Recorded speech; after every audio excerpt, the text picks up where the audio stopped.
ಎಲ್ರಿಗೂ ನಮಸ್ಕಾರ. ನಾನು ಉಳ್ಕಲ್ ನಟರಾಜ್ ಸರ್ ಅವರ ದೊಡ್ಡ ಅಭಿಮಾನಿ. ಅವರಿಗೊಂದು ಚಾಲೆಂಜ್ ಕೊಡ್ತಾ ಇದ್ದೀನಿ.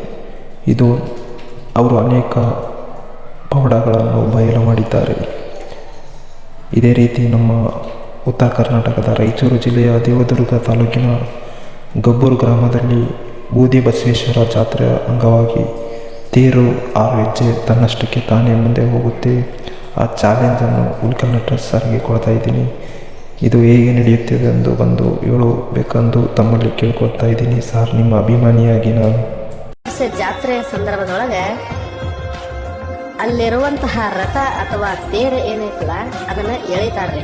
ಎಲ್ಲರಿಗೂ ಗೊತ್ತಿದ್ದದ ವಿಷಯ ಇದು. ಪ್ರತಿ ಮಠದೊಳಗ ದೇವಸ್ಥಾನದೊಳಗ ತೇರನ್ನ ಎಳೆಯೋದು ವಿಶೇಷವಾದದ್ದು ನಿಮಗೆಲ್ಲ ಗೊತ್ತದ.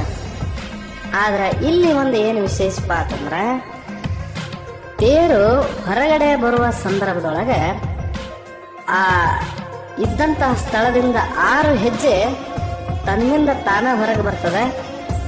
ಅವಾಗೆಲ್ಲ ಜನರ ಅದನ್ನ ಎಳಿತಾ ಸಾಗ್ತಾರೆ. ಎಲ್ಲ ತೇರಿನ ಕೆಲಸ ಮುಗಿದ ನಂತರ ಅದಕ್ಕೆಲ್ಲ ಸಿಂಗಾರ ಮಾಡಿ ತೋರಣ ಕಟ್ಟಿ ಅದು ಇದು ಪೂಜೆ ಪುನಸ್ಕಾರ ಮುಗಿದು ಎಲ್ಲ ತೇರ ಎಳೆಯೋದು ಮುಗೀತಂದ್ರೆ ಮತ್ತೆ ಅದೇ ಸ್ಥಳಕ್ಕೆ ಹೋಗಿ ನಿಲ್ಲಿಸುವ ಸಂದರ್ಭದೊಳಗೆ ಆ ಮೂಲ ಪ್ರದೇಶದ 6 ಹೆಜ್ಜೆವರೆಗೂ ನಾವು ಹಿಂದೆ ನಿಲ್ಲಿಸಬೇಕು. ಅಲ್ಲಿಂದ ತನ್ನ ಮೂಲ ಸ್ಥಳಕ್ಕೆ 6 ಹೆಜ್ಜೆ ಏನೈತಲ್ರಿ ಅದು ತಾನಾಗೆ ಹೋಗ್ತದೆ.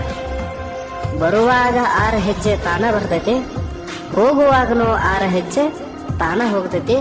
ಈ ದೃಶ್ಯವನ್ನ ಪ್ರತಿ ವರ್ಷ ನಾವು ಈಗಲೂ ನೋಡಬಹುದು. ಮಾಘ ಮಾಸದ ಶುದ್ಧ ದ್ವಾದಶಿಯಿಂದ ಈ ವಿಶೇಷವಾದಂತಹ ದೃಶ್ಯವನ್ನ ನಾವು ಕಣ್ತುಂಬ್ಕೋಬಹುದು.